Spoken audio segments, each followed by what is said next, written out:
Достор, барыңыздарга салам. Кызыл квадрат каналында кайрадан жаңылыктар топтому. Сиздер биздин каналды колдоо иретинде лайк басып жана ошону менен катар подписаться кнопкасын басып кетсеңиз болот. Алдын ала чоң рахмат. Кыз келиндер күрөшү боюнча Токио Олимпиадасынын күмүш байгесинин ээси жана дүйнөнүн 2 жолку чемпиону Айсулуу Тыныбекова машыгуусун АКШда улантып жатканын жарыялады. Ал бул туурасында социалдык тармактагы баракчасына жазып, сүрөтүн жүктөгөн. Анда алдыда дагы жеңиштерди багындыруу үчүн бүгүнкү күндө АКШда машыгуумду улантып жатам деп жазган. Тыныбекованын машыктыруучусу Нурбек Изабеков Айсулуу АКШга айсалганы кеткенин айтып, спорттук жактан табында болуш үчүн ал жакта да машыгып турарын белгиледи. Ошондой эле бул жылдагы мелдештердин баары бүттү. Бүткөндөн кийин биз машыктыруучу катары бир айга эс алгыла деп айтабыз. Анткени ар бир спортчу психологиялык жактан эс алышы керек. Кайда барып эмне кыларын өзү чечет. Бирок биз ар бирин кайда кеткенин көзөмөлдөп сурап турабыз. Айсулуу АКШга барды. Ал жакта спортчу, балбан тааныштары, мекендештери бар деп билдирди.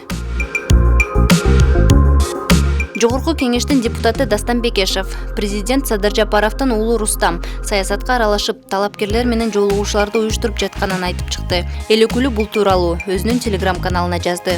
Азыр талапкерлер ар кайсы кофейняларда жолугуп жатышат. Бишкектеги кофеканалардан бир топ талапкерлерди кезиктирүүгө болот. Парламенттик шайлоого барууну каалагандар көп.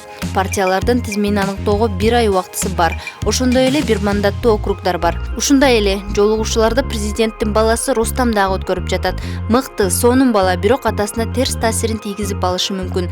Бул өкүнүчтүү болот. Анткени бизде мурдагы президенттер ушундай иштер менен алек болгону тууралуу мисалдар бар. Президент өзү эске алат деп ишенем.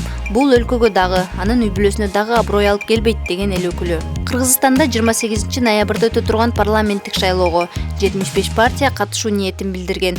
Өлкөдө мамлекет жетекчилеринин жакындары саясатка аралашкан учурлар нааразычылыктарга себеп болуп келүүдө. Мурда президент Аскар Акаевдин баласы Айдар менен кызы Бермет 2005 жылы жогорку кеңешке депутат болуп келишкен. Аларга улай эле 2005 жылы мартта Кыргызстанда парламенттик шайлоонун жыйынтыгына нааразы болгон эл көтөрүлгөн.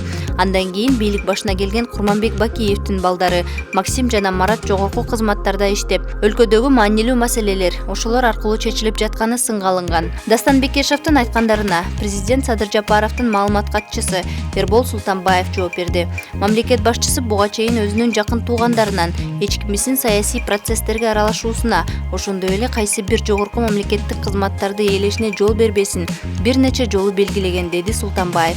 Ал президенттин ушул позициясы өзгөрбөй тургандыгын айтты. Достор, эгер кааласаңыздар, биздин каналга колдоо көрсөтүп, подписаться кнопкасын басып кетсеңиз болот. Жакшы жаңылыктар менен жолугушканча аман туруңуздар.